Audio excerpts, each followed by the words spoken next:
And as the Stagecoach Fire continues to consume land in Havilah, our local American Red Cross chapter is putting forth their efforts to assist Kern County families in need. We have with us Public Information Officer Nicole Mall. Good morning, Nicole. Thanks for joining us so early. Thank you. Absolutely. First off, can you talk a little bit about the temporary evacuation site that's in place right now in Tehachapi? Definitely. So it looks a little bit different than what most folks know the Red Cross for, right? Which is our big shelters.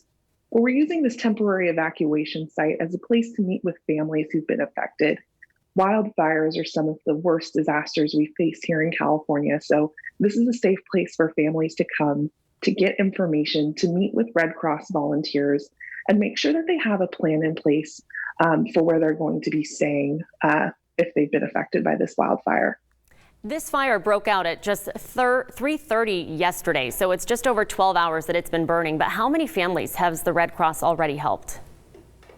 Just in this short time, we've already helped 3 families, but we have room to grow. If you've been evacuated, if you've been affected, if you're not sure what your next steps are, I think the most important thing to share with folks watching is you can come to the Red Cross. Our volunteers have snacks, they have water, they're ready to help you make a plan and see how we can assist you.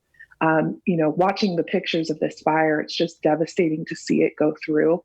And we know it can be scary for those who are being asked to evacuate. So just knowing that, folks in the community have someone that they can lean on and people who are ready to help take care of them. Yeah, we have more information about the evacuation orders that are both recommended and precautionary on your screen, as well as where this evacuation center is set up in Tehachapi for people who are not in the mountain area right now. People in Bakersfield, if they want to help, what's the best way that they can do so?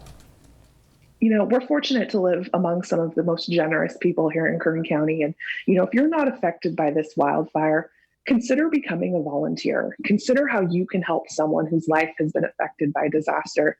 I'll tell you, just last night, we responded to 2 additional home fires, one in California City, one in Taft. Disasters can strike at any time, and it's the compassion of our volunteers who they roll up a sleeve and they say, I can help. I have time. I want to give back to my community. It's so empowering. If you visit redcross.org, you're going to find a way that you can get connected to serve your community. Can you talk a little bit about the scene out there near Caliente Bodfish and all of those areas that are recommended to evacuate? What are you guys seeing on the front lines? We're fortunate that we have Kern County Fire who are right on those front lines helping to fight this fire. We're much more on the back end of the lines taking care of the folks affected. But, wildfires, especially with what we experienced in California, they're scary. So we know that people are going to be feeling emotions.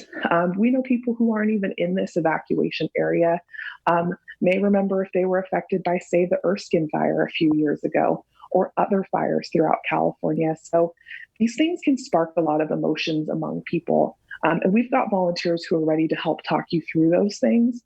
But just knowing that, you can come to the Red Cross, and if it becomes too much to watch on TV, just take a little bit of a media break. You can still check in. Focusing on your mental health is super important, especially during COVID-19. All right, Nicole, thank you so much for joining us this morning. We have all of that information about the evacuation point at that old Kmart parking lot in Tehachapi and all of those recommended evacuation orders on our website, turnto23.com. Nicole, thanks again. Thank you.